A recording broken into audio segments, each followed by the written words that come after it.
عمومی طور پہ ہوتا یہ ہے کہ لوگ کہتے ہیں جان ہے تو جہان ہے. جان اور جہان کا فلسفہ ہم بچپن سے سنتے آئے ہیں.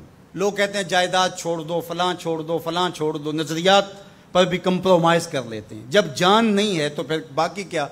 جان ہے تو جہان ہے. اس فلسفے کو حسین ابن علی نے بدل کے رکھ دیا کہ جان ہے تو جہان ہے. حسین نے بتایا جان نہیں ہے پھر بھی پوری کائنات تیری ہے. لوگ یہ کہتے ہیں کہ اگر لٹ گئے تو پھر سب کچھ برباد ہوگا. حسین نے یہ فلسفہ دیا لٹ کے ہی تو آباد ہوا جاتا ہے. یزید سب کچھ بچا کے بھی نہ بچ سکا، حسین سب کچھ کٹا کے بھی زندہ و جاوید رہا. یہ فلسفہ دیا سب کچھ کٹ جائے، سر نیزے کی نوک پہ بھی چڑھ جائے، خاندان کی لاشیں بکھری پڑی ہوں اور گھوڑوں کی ٹاپوں تلے روندی جائیں، کفن بھی کھینچ لیے جائیں، خیموں کو بھی آگ لگا دی جائے، لیکن سر شہیداں پھر بھی نیزوں پہ بلند ہی رہے گا، اونچا ہی رہے گا. یہ فلسفہ حسین ابن علی نے دیا. یہ سر جھکنے کے لیے نہیں ہے، یہ سر اوپر بلند ہونے کے لیے. اور میں ایک بات کہا کرتا ہوں، لوگ سر بچانے کے لیے ہاتھ دے دیتے ہیں، ظالم کے ہاتھوں میں ہاتھ دے دیتے ہیں کہ سر بچ جائے. حسین نے ہاتھ بچانے کے لیے سر دے دیا. ہم نے بچپن سے لے کر کے لڑکپن تک اور لڑکپن سے لے کر آج تک حضرت نبی رحمت صلی اللہ علیہ وآلہ وسلم کا یہ فرمان سنا ہے، من رآ منکم منکرا فلیغیرہ بیدہ فإن لم یستطع فبلسانہ فإن لم یستطع فبقلبہ وذلک اضعف الایمان او کما قال النبی صلی اللہ علیہ وسلم. تم میں سے اگر کوئی برائی کو دیکھے تو وہ ہاتھ سے روکے، ہاتھ سے نہیں روک سکتا تو زبان سے روکے، اور زبان سے بھی نہیں روک سکتا تو کم از کم دل سے برا جانے. اور یہ سب سے کمزور ترین ایمان کا مرتبہ تھا. جو لوگ کہتے ہیں امام حسین کربلا میں کیوں گئے، میں انہیں کہتا ہوں امام حسین حضور کی گود کے پالے ہوئے تھے، کمزور ایمان والے نہیں تھے کہ دل میں ہی کڑتے رہتے اور ظلم کو اور جبر کو اور زیادتی کو اور ناانصافی کو ہاتھ اور زبان سے نہ روکتے. حضرت امام حسین کے خطبے دیکھ لیجئے، قدم قدم پہ خطبے دیے. محمد بن حنفیہ کے نام جو آپ نے وصیت نامہ لکھا تھا، آپ نے فرمایا انی لم اخرج عاشرا ولا بطرا ولا مفسدا ولا ظالما. میں سیر سپاٹے کے لیے نہیں جا رہا اور نہ ہی میں اپنی کسی خواہش کی تکمیل کے لیے جا رہا ہوں. میرے اہداف میں، میری خواہشات کے کسی گوشے میں یہ موجود نہیں ہے کہ میں تخت و تاج حاصل کر لوں گا. انما خرجت لطلب الاصلاح فی امت جدی. میں اپنے دادا کی امت کی اصلاح کے لیے جا رہا ہوں. اريد ان آمر بالمعروف وانہا عن المنکر. میں امر بالمعروف اور نہی عن المنکر کے جذبوں سے مالا مال ہو کے میں اس سفر کو اختیار کر رہا ہوں.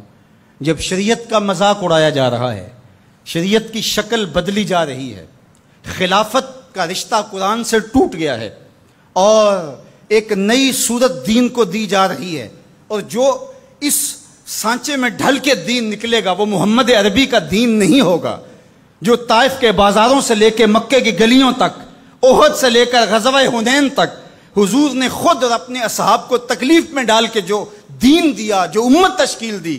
یزید اس سارے نظم کو بدل رہا ہے، تو کیا نبی کا نواسا جس کو حضور نے گود میں پالا ہو وہ خاموش ہو کے بیٹھ جائے؟ کہا حسین ایسا نہیں ہونے دے گا، اور اس کی جو بھی قیمت ادا کرنا پڑی حسین وہ قیمت ادا کرے گا. اور پھر اس کی قیمت چھوٹی نہیں تھی جو ادا کرنا پڑی. اگر حضرت امام حسین رضی اللہ تعالیٰ عنہ اس وقت کربلا کے تپتے ہوئے ریگزار میں، اس میدان حق و باطل میں اپنی قربانی پیش کر کے جبر کا راستہ نہ روکتے تو یہ بات اچھی طرح سے ذہن نشین کر لیجئے، اسلام کی یہ شکل جو آپ کو دکھائی دے رہی ہے یہ موجود ہی نہ ہوتی. دنیا کے اوپر کتنی تہذیبیں، کتنی ملتیں اور کتنی اقوام جب ان کے اندر تغیر آیا تو وہ اپنی اصل صورتی چیزیں کھو بیٹھی. دنیا کے اوپر کتنے مذاہب، یہودیت کی شکل دیکھ لیجئے، کیا یہ وہی صورت ہے جو حضرت موسیٰ لے کر آئے؟ عیسائیت کی شکل دیکھ لیجئے، کیا یہ وہی صورت ہے جو حضرت عیسیٰ لے کر کے آئے؟